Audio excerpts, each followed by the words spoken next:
Capítulo 20. Nos últimos meses recebia frequentemente dos meus amigos do além, mensagens sobre as condições predominantes em certas regiões do mundo espiritual.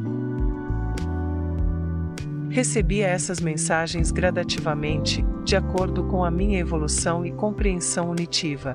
Primeiro fizeram-me uma descrição detalhada do além, com um quadro bastante claro de um determinado plano de existência, ao qual meus amigos demonstravam especial dedicação. Esse local, se quisermos adotar esta palavra, denominava-se subúrbio e abrangia uma série de distritos ou planos de existência, estados de consciência. Depois me foi descrito o plano inferior, que abriga os representantes de pavorosas deformações do espírito humano. Tais deformações podiam assinalar-se como consequência direta da crueldade em geral, cuja força cega criou, dentro da plasticidade de fácil configuração da matéria das esferas sutis, regiões ocas, que os meus amigos chamavam cavernas.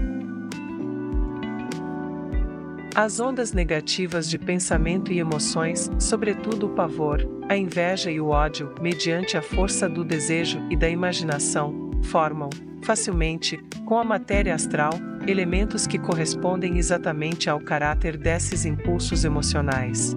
O estado da coisa em si, ou seja, a formação do ambiente, parece processar-se de modo quase automático, independentemente, portanto, da vontade individual.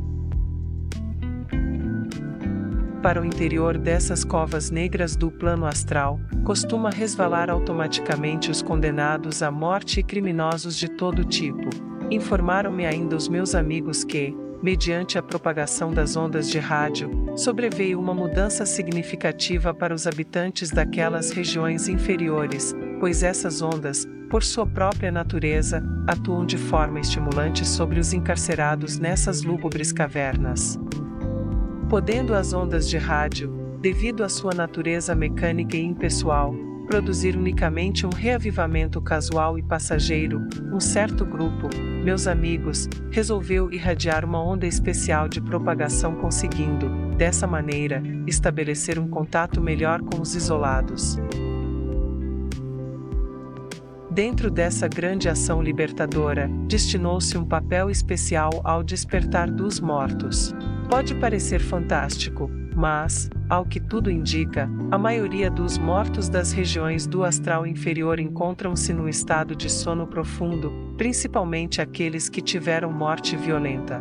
Considerando bem, o despertamento equivale a uma intervenção psíquica, por meio da qual os adormecidos devem ser arrancados do jugo dos seus pesadelos e obsessões.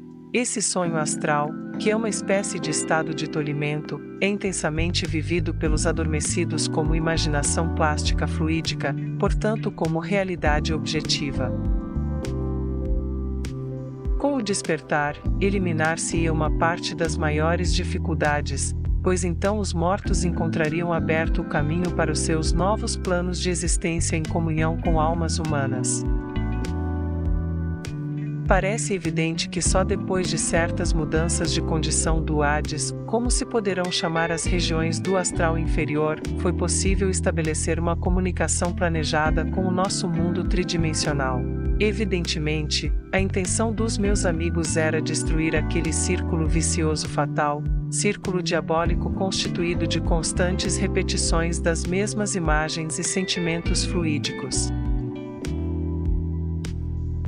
Entretanto, essa bem organizada ação libertadora não poderia ser levada a efeito sem a colaboração de criaturas corpóreas e a realização desse plano dependia de colaboradores dignos de confiança ainda na carne, que com convicção interior e decidida boa vontade dedicar-se-iam a essa missão, sem se deixarem perturbar por devaneios ou sentimentalismos fanáticos. De minha parte, precisava também, inicialmente, obter uma visão mais ampla desse plano de existência do além e familiarizar-me com as mudanças psíquicas que o homem experimenta com a morte. Quando, após muitos meses de trabalho tenaz e inúmeros insucessos, comecei a dominar finalmente o lado prático da comunicação, surgiu, de inopino, outro grande obstáculo que, por sua natureza sutil, era extremamente difícil de superar. Naquela época, havia alcançado um setor limítrofe, que se podia designar como passagem para o além. Mas ao invés de um cão rosnante do inferno, tive de enfrentar um inimigo muito mais perigoso, que mansa e imperceptivelmente ameaçava adulterar a clareza de minha concepção. O que havia de misterioso com relação a esse adversário era a circunstância de que ele se encontrava dentro de mim mesmo, tornando-se, assim, sumamente difícil reconhecê-lo. Figurativamente falando, podia-se denominá-lo o guardião do passado, que, à semelhança de um robô, esforçava-se constantemente por submeter a nova unicidade ao seu velho bastão de medida ligado ao tempo e ao espaço, na expectativa de que, com o passar do tempo, pudesse desmantelar e deformar a nova unicidade, aprisionando-a nos arquivos celulares da experiência. A obstinada tenacidade desse robô é admirável, e justamente nisto está a sua periculosidade. Como poderemos compreender e descrever a natureza e as condições de existência, se não conseguirmos libertar-nos dos moldes bitolados de pensar e sentir? As condições daquele plano de existência são incomparáveis e não podem ser explicadas, reconhecidas e classificadas com as medidas usuais, pois ultrapassam os limites de nossa experiência.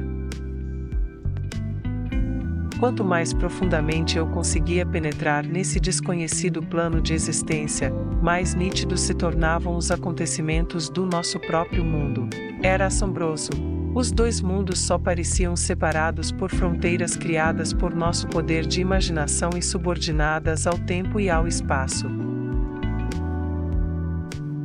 Assim como o gelo e o vapor se diferenciam entre si, embora ambos sejam água, o mesmo acontece entre o aqui e o além, consistindo em sua diversidade unicamente na frequência das ondas vibratórias, que para se tornarem perceptíveis, exigem um determinado grau de consciência. A investigação diária dessa ponte para o outro mundo requeria de minha parte sagaz vigilância. A menor desatenção e irregularidade acarretavam imediatamente equívocos e perturbações. Tudo isso constituía um aprendizado extremamente duro. Para poder conseguir uma imagem clara e razoável, havia diante de mim dois caminhos. O primeiro abria-se através do gravador de som e do microfone, o caminho provisório. O outro abria-se através do rádio, o caminho direto.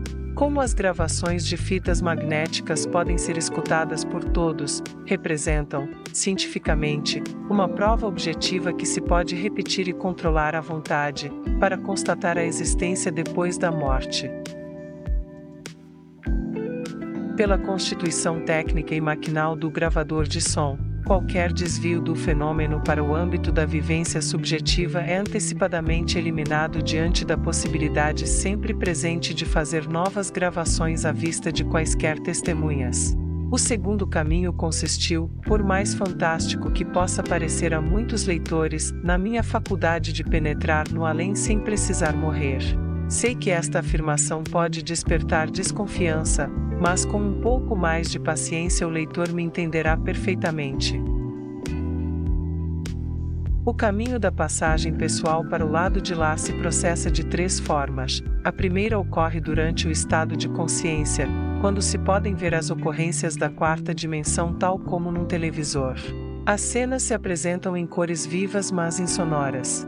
A segunda se processa durante o estado de sonolência. Aqui não se atua como um observador passivo, e sim como um viajante que, de certo modo, participa pessoalmente dos acontecimentos. A terceira se realiza com a projeção do corpo astral durante o sono profundo. Nessas projeções bastante raras, mas plenamente conscientes me foi possível, logo após o retorno, fazer anotações precisas, cuja exatidão foi comprovada mais tarde por meio de gravação. Essas viagens astrais se realizam num plano intemporal. Mais adiante, voltaremos ao assunto. Entretanto, minha tarefa não consistia em coordenar dois caminhos e usar apenas um para controle e constatação dos outros dois.